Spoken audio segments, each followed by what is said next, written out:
Hello everyone. तो आज के सेशन में हम पढ़ेंगे trial balance and rectification of errors का part 3 and this is a last lecture of this particular topic. Part 1 में मैंने आपको बताया था कि ट्रायल बैलेंस कैसे बनाते हैं। पार्ट 2 में मैंने आपको एरर्स के अबाउट बताया था जो भी ट्रायल बैलेंस बनाते टाइम आती हैं। इस लेक्चर में हम पढ़ेंगे कि जो भी एरर्स आ जाती हैं उनको किस तरह से रेक्टिफाई किया जाता है। This is a very important session from exam point of view. So let's start. Let's understand one sided error. तो ट्रायल बैलेंस बनाने से पहले अगर हमें लगता है कि किसी अकाउंट में हमसे गलती हो गई, ठीक है, उस गलती को हम सिंपली एक स्टेटमेंट के बेस पे करेक्ट कर सकते हैं। ठीक है, वो गलती या तो डेबिट साइड हो सकती है या फिर क्रेडिट साइड हो सकती है। कोई एक अकाउंट ही केवल उससे अफेक्ट हो रहा हो तो उसको बोलते हैं one sided error. Okay, let's understand with the example. Suppose that question is की सेल टू मिस्टर अर्पित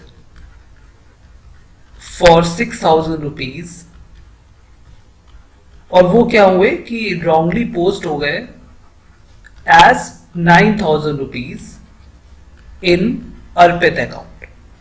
देखो यहां पे पहले क्या मैंने बताया था, जैसे मैंने बताया वैसे ही सॉल्व करना है। सबसे पहले क्या करना है, यहाँ पे दो अकाउंट इन्वॉल्व हो रहे हैं। एक कौन सा अकाउंट इन्वॉल्व हो रहा है, एक अर्पित का अकाउंट इन्वॉल्व हो रहा है, और एक कौन सा अकाउंट इन्वॉल्व हो रहा है, एक सेल अकाउंट इन्वॉल्व हो रहा है। ठीक है, इसके बाद हम क्या करते हैं कि अकाउंट की कैटेगरी डिफाइन करते हैं। तो अर्पित अकाउंट कौन सी कैटेगरी में आता है, पर्सनल अकाउंट कैटेगरी में आता है। तो पर्सनल अकाउंट के लिए डेबिट और क्रेडिट का कॉन्सेप्ट क्या कहता है, debit the receiver and credit the giver.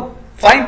तो यहाँ पे अगर हमने कोई सामान बेचा है तो इसको रिसीव कौन कर रहा है, अर्पित रिसीव कर रहा है। तो डेबिट द रिसीवर, तो किसका अकाउंट डेबिट होगा, अर्पित का अकाउंट डेबिट होगा। फाइन, ठीक है। सेल अकाउंट किस में आता है, सेल अकाउंट हमारा आता है नॉमिनल अकाउंट में। जैसे आपको एक बार डेफिनेशन याद हो जाएगी तो आप बहुत ही आसानी से आपको तुरंत याद आ जाएगा। ठीक है, तो डेबिट एंड क्रेडिट कॉन्सेप्ट क्या कहते हैं नॉमिनल अकाउंट के लिए, कि debit all expenses and credit all income और गेन्स। ठीक है, तो यहाँ पे सेल अकाउंट है, हमने कोई सामान बेचा है, अपनी कंपनी का कोई सामान हमने बेचा है, यानी ये हमारी इनकम या गेन्स में आ रहा है ना। तो ये अकाउंट क्या हो जाएगा, ये अकाउंट हमारा क्रेडिट हो जाएगा। ये तो एक एग्जांपल हो गया कि मैं आपको बेसिक से लेके चल रहा हूँ, ताकि अगर आपने कोई लेक्चर मिस किया हो तो वो भी आपका इसमें आप अच्छे से समझ सको। फाइन। अच्छा, तो यहाँ पे क्या हुआ, यहाँ पे होना क्या चाहिए था, अगर हम एंट्री की बात करें तो हमें अर्पित का अकाउंट डेबिट करना था। तो अर्पित का अकाउंट डेबिट कैसे करना था, अर्पित का अकाउंट 6,000 से डेबिट करते, ठीक है, और सेल अकाउंट हम 6,000 रुपए से क्रेडिट करते हैं। ठीक है, बट अब हुआ क्या, हुआ यहाँ पे ये कि हमने अर्पित का अकाउंट जो है वो 9,000 रुपीज से डेबिट कर दिया। ठीक है, और सेल अकाउंट में क्या कोई अंतर हुआ है, सेल अकाउंट में कोई इफेक्ट नहीं आया, क्योंकि साफ साफ यहाँ मेंशन है कि जो भी हमने सेल करी थी 6,000 रुपए की, वो अर्पित के अकाउंट में रॉन्ग पोस्ट हुई है, यानी सेल अकाउंट जो है वो हमारा क्या है, सही है। ठीक है, सेल अकाउंट क्या है, हमारा सही है। तो अच्छा एक चीज बताओ, सेल अकाउंट तो हमारा ठीक है, मतलब सेल अकाउंट में 6,000 रुपए क्रेडिट होने थे तो 6,000 रुपए क्रेडिट हुए हैं। बट अर्पित के अकाउंट में 6,000 क्रेडिट होने थे, डेबिट होने थे, बट वो गलती से 9,000 रुपए डेबिट हुए, मतलब 3,000 रुपए हम ज्यादा डेबिट कर गए, है ना। अच्छा, अब इसको रेक्टिफाई कैसे करते, तो मैं इसको बहुत अच्छे से समझा रहा हूँ, उसको वैसे ही समझना है। ठीक है, देखो देखो अर्पित के अकाउंट में, अगर हम अर्पित के अकाउंट की बात करें तो अर्पित के अकाउंट में डेबिट ये है और क्रेडिट ये है। ठीक है, तो डेबिट क्या होना था, चाहिए था 6,000, बट हो कितने गए, 9,000 रुपए, यानी 9,000 रुपए हम गलती से डेबिट कर गए। ठीक है, करेक्ट एंट्री इसकी क्या है, अर्पित के अकाउंट के करेक्ट एंट्री की बात करते हैं तो डेबिट ये क्रेडिट ये, करेक्ट एंट्री है 6,000 रुपीज, मतलब 9,000 रुपए हम कर गए डेबिट। मतलब हम यहाँ पे कितने रुपए ज्यादा कर गए, 3,000 रुपए ज्यादा कर गए डेबिट, क्योंकि देखो 6,000 रुपए डेबिट होना चाहिए था अर्पित के अकाउंट में, बट गलती से 3,000 रुपए जो है वो ज्यादा डेबिट हो गया है। यानी अगर देखो 3,000 रुपए डेबिट हो गया है, अगर इस 3,000 को उठा के हम क्रेडिट साइड में ले जाएं तो ये बैलेंस हो जाएगा। अगर इस 3,000 रुपए को यहां से निकालें और उसको क्रेडिट साइड में हम पोस्ट कर दें अर्पित के अकाउंट में, जो कि 9,000 रुपए ज्यादा हम वो जो डेबिट कर गए थे, तो वो यहाँ पे सही हो जाएगा कि नहीं हो जाएगा, 3,000 रुपए अगर हम क्रेडिट साइड ले जाएंगे, है ना।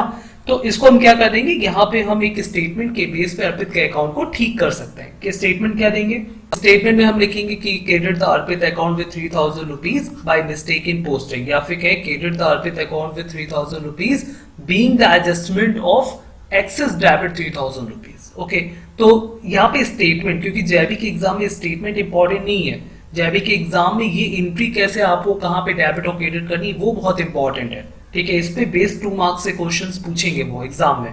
ठीक है, तो ये आई थिंक एक चीज क्लियर है। एक और एग्जांपल से हम इसको समझते हैं।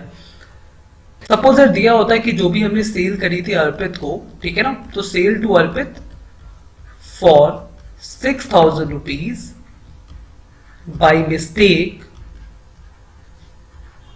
credited as 9,000 rupees in Arpit account.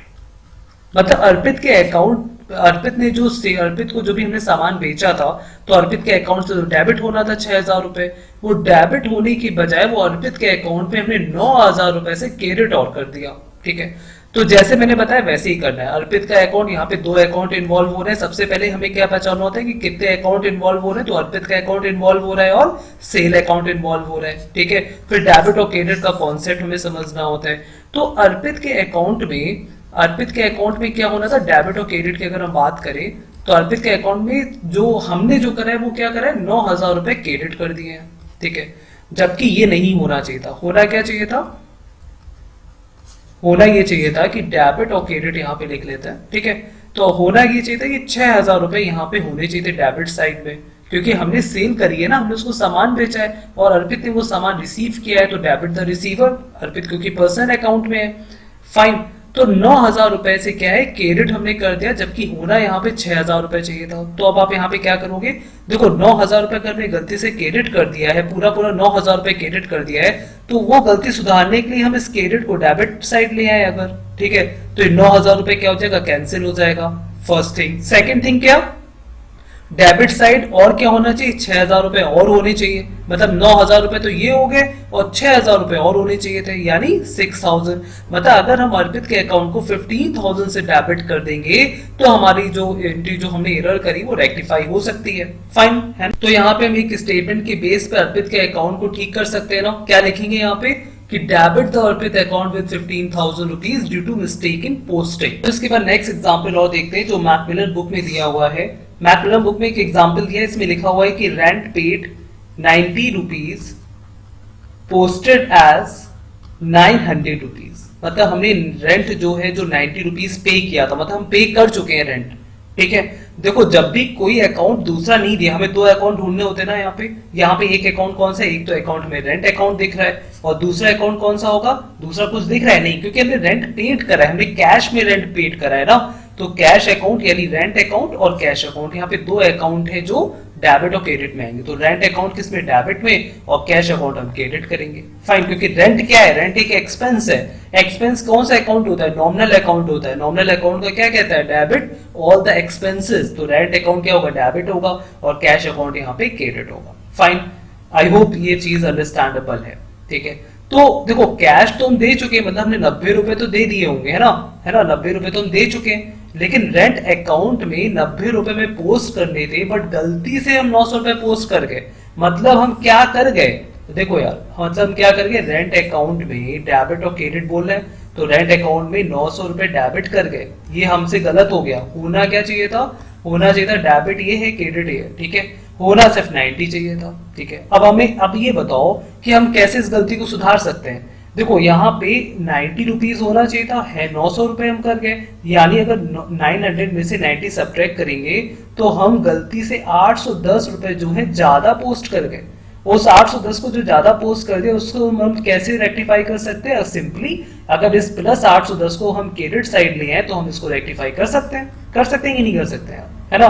तो यानी इस तरह से हम इस एंट्री को रेक्टिफाई कर सकते हैं। तो यहाँ पे हम क्या लिखेंगे, credit rent account with 810 rupees by axis debit 810 rupees. Okay, तो इस रिमार्क के साथ हम इस अकाउंट को हम क्रेडिट कर देंगे। ठीक है, तो आई होप कि ये चीज अंडरस्टैंडेबल है। एक और एग्जांपल से मैं वन साइडेड एरर को फिनिश कर रहा हूँ, उस एग्जांपल को और समझ लेते हैं। सपोज दिया होता है कि हमने किसी से पेमेंट रिसीव करी है, या फिर बोले हमने किसी से अमाउंट रिसीव करा है of 200 rupees from Mr. Arpit, okay, and by mistake it is posted to his debit. ठीक है, इसके डेबिट साइड में पोस्ट हो गया। देखो हमने किसी से अमाउंट रिसीव करा है, तो debit the receiver and credit the giver वाली बात है।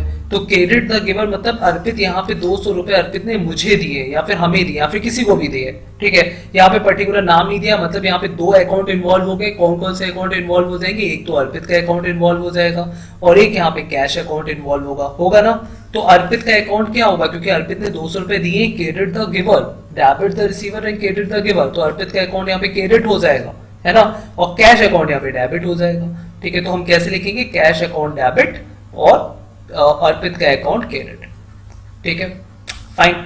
अब होना क्या था, होना ही तो ये था कि अर्पित के अकाउंट को 200 रुपए से तो डेबिट, वो 200 रुपए से उसको क्रेडिट करना चाहिए था, बट हम गलती से उसको डेबिट करके, मतलब क्या हुआ, अर्पित का अकाउंट अगर हम लिखें यहाँ पे और यहाँ पे लिखेंगे डेबिट क्रेडिट, यानी अर्पित का अकाउंट हम क्या करेंगे, डेबिट करके 200 रुपए से। ठीक है, ये हमसे गलत काम हो गया है। सही काम क्या था इसका, अर्पित के अकाउंट, एक मिनट, सही काम इसका क्या था, सही काम ये था कि 200 रुपए से हमें इसको क्रेडिट करना चाहिए था, ये हमारा सही काम था।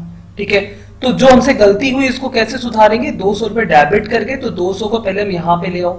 ठीक है, 200 रुपए तो ये हो गए, ऊपर से 200 रुपए और यहाँ पे होने चाहिए थे, यानी 200 रुपए और लिख देंगे यहाँ पे, है ना, क्योंकि 200 रुपए हमने जो डेबिट करा है, पहले हम उसको क्रेडिट साइड ले आए, पहले हमने वो गलती सुधारी। दूसरी हमारी गलती ये थी कि क्रेडिट साइड हमने अर्पित के अकाउंट को क्रेडिट नहीं किया था 200 रुपए से, तो 200 रुपए और, मतलब 400 रुपए हमें यहाँ पे करने पड़ेंगे पोस्ट। ठीक है, तो क्या लिखेंगे, credit Arpit account with 400 rupees as being adjustment in posting. Okay, तो आई होप कि ये चीज अंडरस्टैंडेबल है। ठीक है, इंपॉर्टेंट ये है कि एग्जाम में आपसे यही पूछेगा कि अगर मान लो कि ये स्टेटमेंट दे दिया जाएगा, फिर वहां पे 4 स्टेटमेंट आपको दिए होंगे कि credit the Arpit account with 600 rupees, credit the Arpit account with 400 rupees या debit the Arpit account with 400 rupees. तो इस केस में आपको वहां पे अच्छे से अंडरस्टैंडेबल होनी चाहिए चीज। ठीक है, टाइम वहां सफिशिएंट होगा आपके पास, बस समझना, कॉन्सेप्ट समझना बहुत इंपॉर्टेंट है। तो जिस कॉन्सेप्ट से मैंने समझा है उसी कॉन्सेप्ट से आपको वहां पे जितने क्वेश्चंस आपको करने हैं। ठीक है, आई थिंक ये जितने भी मॉड्यूल के जितने भी टॉप चैप्टर्स होंगे यहाँ पे, ये सारे इसी कॉन्सेप्ट पे बेस है। मतलब ये कॉन्सेप्ट अगर आपको समझ में आ गया पूरा, जैसे मैं बता रहा हूँ कि क्रेडिट कहाँ होगा, डेबिट कहाँ होगा, कौन सा अकाउंट को कौन सा बिलोंग करता है, मतलब आपने अकाउंटिंग सेक्शन में आपने 20 से 25 नंबर तो पक्के कर लिए वहां पे। ठीक है, तो आई होप ये चीज अंडरस्टैंडेबल है। Now understand what is two sided error. Now understand two sided error, जैसे कि नाम से ही क्लियर हो रहा है कि दो साइड में एरर हुई है, मतलब डेबिट साइड भी हुई होगी, क्रेडिट साइड भी हुई होगी, है ना, दोनों साइडेड एरर हुई है। तो इससे 2 या 2 से ज्यादा अकाउंट्स होते हैं अफेक्ट हो जाते हैं इस टू साइडेड एरर के। तो इसको कैसे सॉल्व करते हैं, इसको समझते हैं। सपोज दैट कि क्वेश्चन है, क्वेश्चन से ही डायरेक्ट स्टार्ट करते हैं क्योंकि क्वेश्चन से ही आपको कॉन्सेप्ट क्लियर होंगे। तो अगर हम बोलते हैं कि हमने जो है अर्पित को सेल करी, हमने अर्पित को सामान बेचा, sale to Arpit for 500 rupees and that is wrongly posted as 200 rupees. ठीक है, अब देखो यहां पे क्या ये दिया हुआ है कि अर्पित के अकाउंट में कुछ गलत पोस्ट हुआ है, या फिर ऐसा कुछ तो नहीं दिया, मतलब ये रॉन्गली पोस्टेड ही हो गया, मतलब अर्पित के अकाउंट में पोस्ट हो गया और सेल अकाउंट में भी हमने गलती से पोस्ट कर दिया। तो यहाँ पे कौन से 2 अकाउंट इन्वॉल्व हो रहे हैं, एक तो अर्पित का अकाउंट इन्वॉल्व हो रहा है और एक हमारा सेल अकाउंट इन्वॉल्व हो रहा है ना। सेल करी है मतलब गेन करा है हमने, हमारे यहाँ हमारी कंपनी में पैसे आए हैं, हमने सामान बेचा है, तो हमारा अकाउंट क्रेडिट हो जाएगा, अर्पित का अकाउंट डेबिट हो जाएगा क्योंकि हमने अर्पित को सामान दिया है, तो डेबिट द रिसीवर। फाइन। तो अच्छा, करेक्ट एंट्री इसकी क्या होनी थी, करेक्ट एंट्री इसकी होनी थी कि अर्पित का अकाउंट क्योंकि डेबिट होना था तो sale to Arpit for 5000 rupees. Okay, तो 500 रुपए से डेबिट करना था और 500 रुपए से क्रेडिट करना था। ठीक है, बट हो क्या गया यार, वो ये गया कि अर्पित का अकाउंट हमने 200 रुपए से डेबिट करा है और सेल अकाउंट को भी हमने 200 रुपए से क्रेडिट करा है। ठीक है, ये हमसे गलती हो गई है। मतलब यार हमने 300 रुपए, देखो ये हमारी करेक्ट एंट्री है और ये हमारी गलत एंट्री है ना, यानी हमने 300 रुपए से ये कम डेबिट करा है और 300 रुपए से कम क्रेडिट हुआ है ना, यानी देखो 300 रुपए से ये कम डेबिट हुआ और 300 रुपए से ये कम क्रेडिट हुआ अर्पित का अकाउंट। अगर हम यहाँ पे लिख दें कि अब अर्पित के अकाउंट को हम 300 रुपए से और डेबिट करेंगे और सेल अकाउंट को हम 300 रुपए से और क्रेडिट करेंगे, तो ये सही हो जाएगा कि नहीं हो जाएगा, हो जाएगा ना। तो बस यही हमारा आंसर है यार, और हमारा कोई और इसमें कुछ करना ही नहीं है। ठीक है, तो आई होप ये चीज अंडरस्टैंडेबल है। अब अगर यही दिया होता कि सपोज दैट दिया होता है कि कोई भी हमने सैलरी पे करी है, सपोज दैट कि आप एक कंपनी के ओनर है, देखो अकाउंटिंग का कोई भी क्वेश्चन करोगा, कहीं एरर वेरर की कोई बात आती तो अपने को अकाउंटेंट समझा करो। ठीक है, और अगर किसी कोई अकाउंट क्रिएट करना है या फिर कोई डिसीजन लेना है तो वहां पे अपने को ओनर की तरह आप देखा करिए। तो सैलरी अगर हमें पे करनी थी, सैलरी हमने पे करी mister Ankit, salary paid to mister Ankit, Ankit हमारी कंपनी का एम्प्लॉय है। ठीक है, salary paid to Ankit for 1000 rupees. Okay, and that is wrongly debited. वो हमें पे करनी थी सैलरी उसको, बट हमने उसको गलती से डेबिट कर दिया, wrongly debited to his personal account. Okay, उसके पर्सनल अकाउंट से हमने गलती से डेबिट कर दिया। तो इस केस में अब हमें क्या करना होता, पहले हमसे गलती क्या हो गई, पहले हमें अपनी गलती देखनी पड़ेगी ना। तो देखो यहाँ पे सैलरी क्या है, सैलरी एक्सपेंस में आता है ना, और एक्सपेंसेस क्योंकि एक्सपेंस सारे डेबिट करे जाते हैं, तो सैलरी अकाउंट को हमें क्या करना था, सैलरी अकाउंट को हमें डेबिट करना था, ठीक है। और हमने सैलरी पे करी है, मतलब हमने कैश पे किया है अंकित को, हमने अकाउंट में ट्रांसफर नहीं करा है, हमने अंकित को पे करा है, पैसा पे करना था ना पैसा, तो सैलरी अकाउंट डेबिट करना था और कैश अकाउंट को हमें क्रेडिट करना था। फाइन, ये तो हमारी करेक्ट एंट्री होती, बट हमसे हो क्या गया, हमने क्या किया, हमने अंकित का अकाउंट जो था वो हमने डेबिट कर दिया और कैश अकाउंट क्या हो गया, क्रेडिट हो गया, ठीक है। तो देखो होना तो ये चाहिए था, बट हो ये क्या, ये चीज गलत हो गई है ना, ये चीज सही होती बट ये चीज गलत हो गई। यानी अंकित के अकाउंट को हमने डेबिट कर दिया। अगर हम अंकित के अकाउंट को जो डेबिट कराए कैसे सही करेंगे, अगर अंकित के अकाउंट को हम क्रेडिट कर देंगे, है ना, अगर हम अंकित के अकाउंट को क्रेडिट कर दें, ठीक है, और सैलरी अकाउंट जो डेबिट होना चाहिए था उसको डेबिट ही कर दें, मतलब सैलरी अकाउंट से पैसा निकाल के अगर हम अंकित के अकाउंट में डाल देंगे तो वो चीज रेक्टिफाई हो सकती है कि नहीं हो सकती है, बिल्कुल हो सकती है ना। क्योंकि देखो यहाँ पे क्या हुआ, यहाँ पे ये हुआ कि हमें सैलरी पे करनी थी अंकित को 1000 रुपए से, तो हमें 1000 रुपए यहाँ पे डेबिट करने चाहिए थे, और कैश क्योंकि हमने उसको सैलरी कैश में पे कर रहे थे तो हमने 1000 रुपए निकाल के उसको दे देते कि ये लो हमारे अकाउंट से 1000 रुपए निकल गया, तो हमने आपको दे दिया। बट हुआ यहाँ पे क्या, हमें यहाँ पे हमने अंकित के अकाउंट से उल्टा डेबिट कर दिए। तो पहले अगर अंकित के अकाउंट को हमें क्रेडिट करना पड़ेगा ना 1000 रुपए से, है ना, तो अगर हम सैलरी अकाउंट से निकाल के 1000 रुपए अंकित के अकाउंट में डाल दें तो ये चीज रेक्टिफाई हो सकती है। तो यहाँ पे एक कंफ्यूजन बहुत सारे लोगों को हो रहा होगा कि अगर 1000 रुपए जो है ये डेबिट हमने कर दिए थे, तो पहले तो 1000 रुपए हमें क्रेडिट करने चाहिए थे और फिर 1000 रुपए हमें सैलरी से भी डालने चाहिए थे, है ना, ये कंफ्यूजन हो रहा होगा। बट यार ये बताओ कि अगर हमने सैलरी अंकित को पे करनी थी 1000 रुपए की और हमने उसके पर्सनल अकाउंट से 1000 रुपए डेबिट कर दिए, तो ये जो 1000 रुपए हमने उसके अकाउंट से डेबिट करे, बट ये कैश में तो उसी को दिए होंगे ना, है ना। देखो यार, अगर हमें मान लो कि हम सैलरी दे रहे हैं, हमें गलती से हमने सैलरी अकाउंट को डेबिट करना चाहिए था, बट हम उसके पर्सनल अकाउंट को डेबिट कर गए, बट हमें 1000 रुपए वो जो बट हमने 1000 रुपए अंकित को तो दे दिए ना, क्या उसका अकाउंट डेबिट करके, है ना। तो यहाँ पे सिर्फ 1000 रुपए हमें सैलरी अकाउंट से ही डेबिट करने हैं। फाइन, आई थिंक ये चीज अंडरस्टैंडेबल है। ओके, बहुत ही इंपॉर्टेंट एग्जाम्पल हम देखते हैं कि सपोज दैट कि हमने जो सेल करी थी, हमने सेल करी थी अर्पित को फॉर 200 रुपीज, जैसे हमने प्रीवियस फर्स्ट एग्जांपल देखा था जिसमें हमने 500 रुपीज लिया था, बट हमने सेल करी अगर 200 रुपए की और वो रॉन्गली पोस्ट हो गई, रॉन्गली पोस्टेड एज 500 रुपीज, ठीक है। देखो हमने जो सेल थी वो तो 200 रुपए की करी थी, बट गलती से हम 500 रुपए पोस्ट कर गए। तो यहाँ पे दो अकाउंट, एक अर्पित का अकाउंट, एक सेल अकाउंट, ठीक है। तो अर्पित के अकाउंट को क्या होना चाहिए था, अर्पित के अकाउंट को डेबिट होना चाहिए था और सेल अकाउंट को यहाँ पे क्रेडिट होना चाहिए था, है ना, ठीक है, फाइन। तो यहाँ पे हमने क्या कर गए, हम यहाँ पे अर्पित के अकाउंट को 500 रुपए से डेबिट कर गए और सेल अकाउंट को मीनवाइल हम 500 रुपए से क्या कर गए, क्रेडिट कर गए, ठीक है ना। ये चीज हम कर गए, ये चीज हम गलत कर गए। सही क्या होना चाहिए था, यहाँ पे सही होना चाहिए था कि अर्पित के अकाउंट को 200 रुपए से डेबिट होना चाहिए था और सेल अकाउंट को 200 रुपए से क्रेडिट होना चाहिए था। मतलब 300 रुपए जो है हम ज्यादा डेबिट कर गए अर्पित के अकाउंट से और 300 रुपए की हम ज्यादा अर्निंग शो कर गए अपने सेल अकाउंट में, है ना। तो इसकी रेक्टिफिकेशन एरर क्या होगी, मतलब 300 रुपए हम यहाँ पे ज्यादा लिख गए गलती से।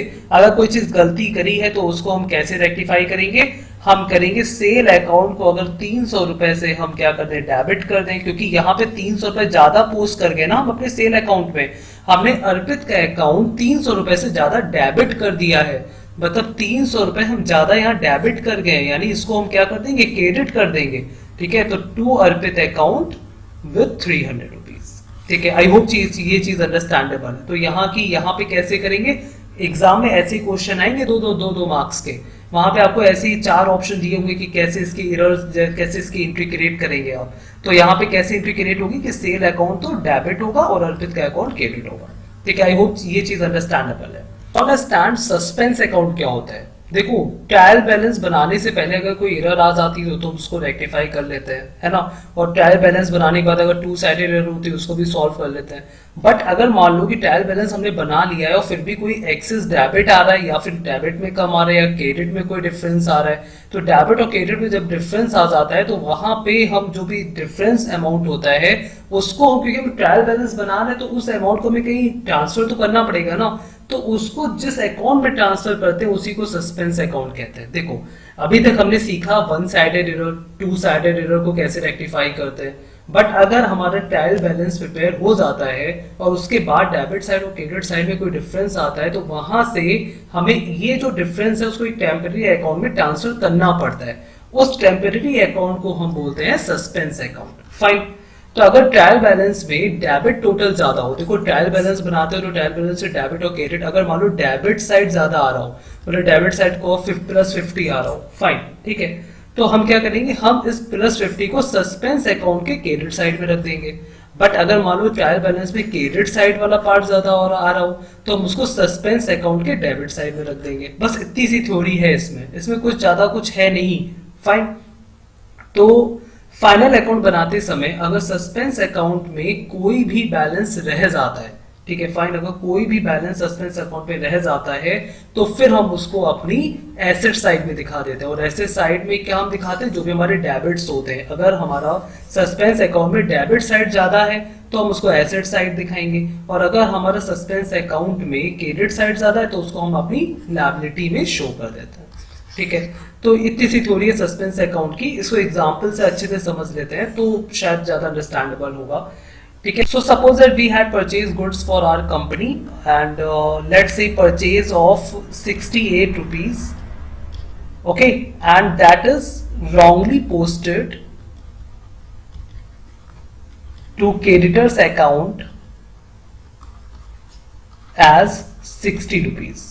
मतलब यहाँ पे देखो सबसे पहले हम क्या करेंगे, दो अकाउंट अपने आइडेंटिफाई करेंगे। तो दो अकाउंट्स कौन कौन से हैं, एक तो हमारा है परचेज अकाउंट और एक है हमारा क्रेडिटर्स का अकाउंट। ठीक है, तो परचेज किस में आती है, एक्सपेंसेस में आती है। जो भी हम परचेज करते हैं हमारे एक्सपेंसेस में आते हैं and that belongs to nominal account category.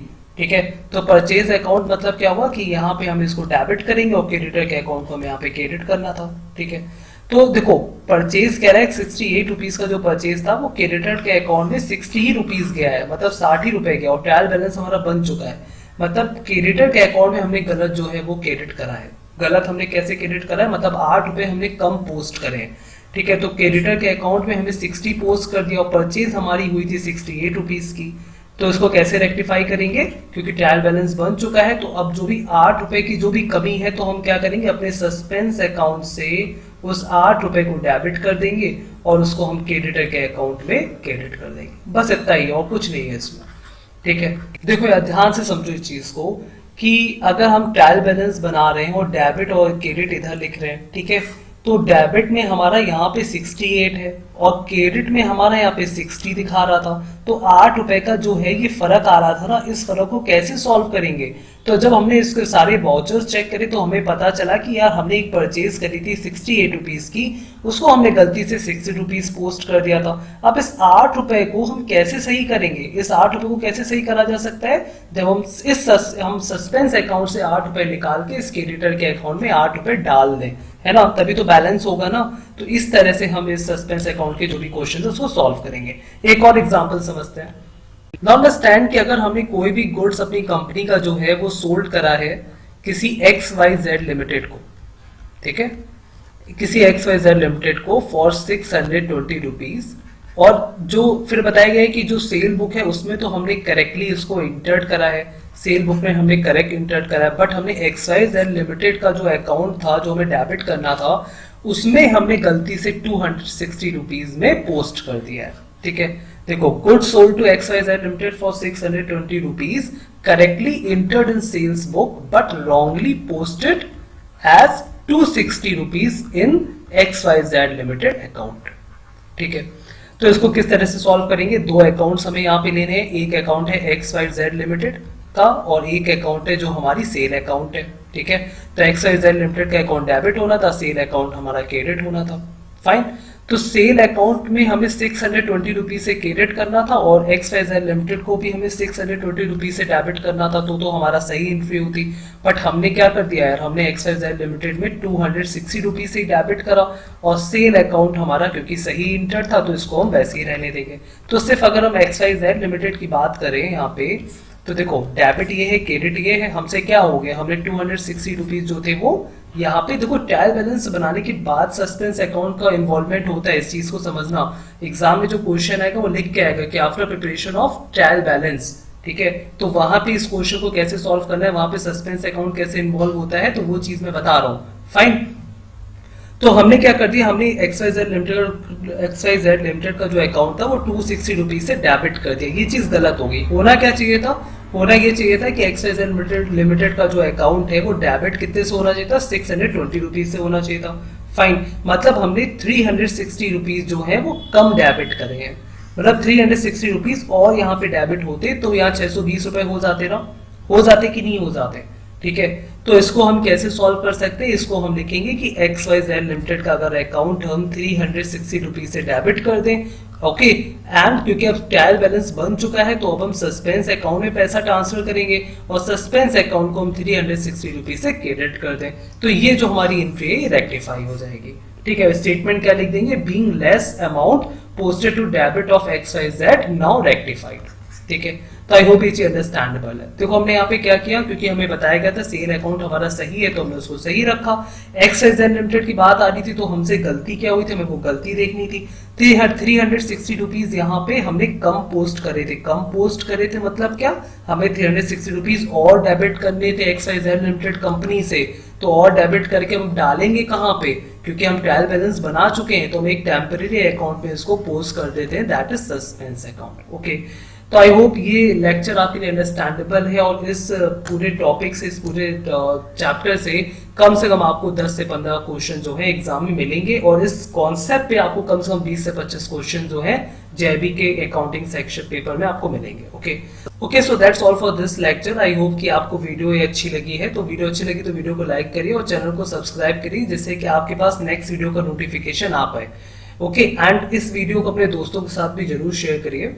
So thank you for watching this lecture and I wish you all the best.